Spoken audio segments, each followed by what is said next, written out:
There are two passages in the canon where the Buddha talks about kings receiving messages from the four corners of the earth. In one case, it's a king who is told that there are kingdoms out there that he could conquer with his armies. He's a king who's 80 years old. He knows that he can't take anything with him when he dies. He has recurring illnesses. He's so weak sometimes that he means to put his foot one place and it goes someplace else. And yet in every case, he would be happy to try to take those kingdoms. Shows the nature of the human mind. In the other case, the king is told of four messengers that say there are mountains moving in from the four directions, crushing all living beings in their wake. What would you do in a case like that? And the king says, well, what else can I do but practice the Dhamma?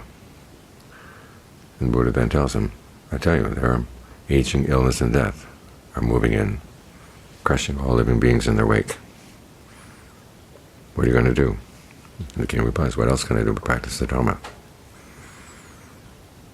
The Pali Canon likes to use the example of kings to show the limitations of life on this earth. Even kings are supposed to have the best deal and still be foolish. They're still subject to aging, illness, and death. So we're going to look for happiness in this world, those of us who aren't kings. The Buddha lays it out pretty clearly. There are things that you can hold on to out in the world, the people you hold dear, the accomplishments you want to make in life, the treasures you want to develop for safety and security. These things are all subject to forces that are beyond your control. Sometimes his statements about not having anyone dear sound harsh and unfeeling, but I think it's more from he had a very feeling heart. Think of that vision he'd had on the night of his awakening. Beings all over the cosmos dying again and again and again, being reborn again and again. Many of them very foolishly. His image of the tears we have shed is being more than the oceans. In some cases, the blood we've shed in having our heads cut off is more than all the water in the oceans. So how much longer do we want to keep coming back?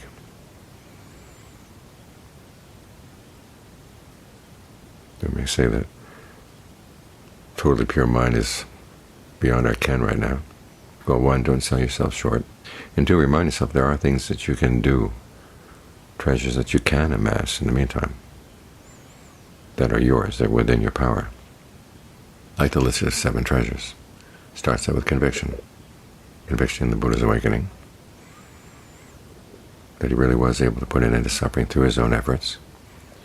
And as he said, it was because of qualities in the mind that he had developed, and anyone else could develop as well.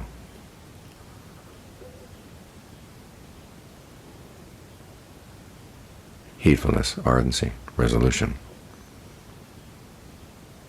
We have those to some extent. He had them to the nth degree. But it wasn't just, he was just born with them that way. He developed them. We can develop them too. And having confidence in that our actions basically can take us that far, having confidence in the power of our actions, is a real treasure. People who don't have that confidence live lives of weakness, like dust motes in the air. There's a slight breeze and they're pushed off in one direction, another breeze, they're pushed off in another direction. But if you have conviction in the power of your actions, and that's what conviction in the Buddha's awakening means, then no matter how bad things get outside, you can still look for the good thing to do, the right thing to do, and be confident that that effort will not be wasted. Based on this, you have virtue, you have good principles in your actions, no matter how difficult the situation may be in terms of your health or your wealth or your relatives. You're not going to do anything unskillful. That too is a protection.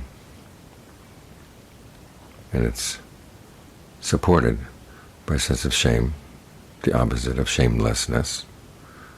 In other words, the desire to look good in the eyes of the wise, and a sense of compunction, realizing that because your actions do make a difference, You really do care about the results you're going to get, what you're going to do. These things sustain you. Again, they protect you. So we live in this world with a lot of interconnectedness, which back in the days when the world seemed more peaceful, seemed to be reassuring. But now we realize we're really interconnected with a lot of things that are beyond our control. And a lot of people pulling the levers have no concern for our well-being at all. We have to be confident in what we do for our well-being in a way that doesn't harm anybody. Remember John Sweat's statement that we look after ourselves in a way that's wise. That means we don't harm anybody at all. So there's nothing selfish about looking after yourself this way. Other treasures include knowledge of the Dhamma and generosity. Generosity uplifts the heart, both for the giver and for the receiver. You look at the things you've given away, you realize that the feeling of having more than enough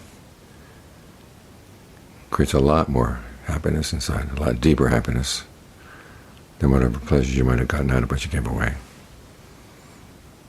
And it creates a bond, a sense of fellowship that we're working together in this world. And finally, discernment. Being very clear about where the true source of suffering is, where the source of potential happiness is. Looking into your own mind, realizing that the big troubles come from in here. They don't come from the people outside there. They come from the attitudes you've been carrying around, the habits you've been carrying around. But those habits can be changed. Those attitudes can be changed. And we have the Buddha who set out the way, so we can borrow his discernment as we sit here meditating, confident that this is a treasure. It gives us security, it gives us protection. These are skills that we can develop. I've been reading about a man born in the wilds of Alaska who was able to survive because of the various skills that he developed. He had to learn them, some of them from other people, and others he developed on his own. But it was because of his skills that he managed to stay alive. Of course, our concern is here more than just physical survival. It's for the survival of our goodness, the survival of our true well-being. So look at these treasures as skills. They can support you. They can provide you with solace. The discernment especially. But look at how the world can change. And it can destroy a lot of things we're trying to accomplish. It can destroy a lot of the people we love. But that destruction is not forever. The people we love, if we do good things together, make merit together, we're bound to meet up again. So at least we have that solace. And with every life we can start over. But if you decide that you've had enough of this, the Buddha does point that there's a way out.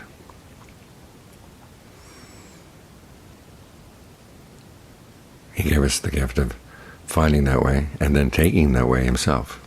He's not hanging around to be our protector.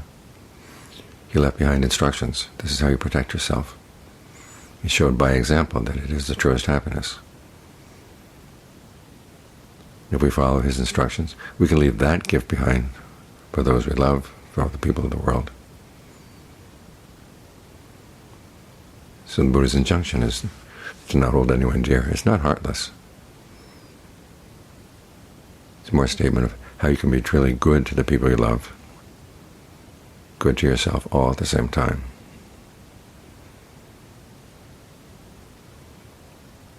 With a goodness that really does have meaning.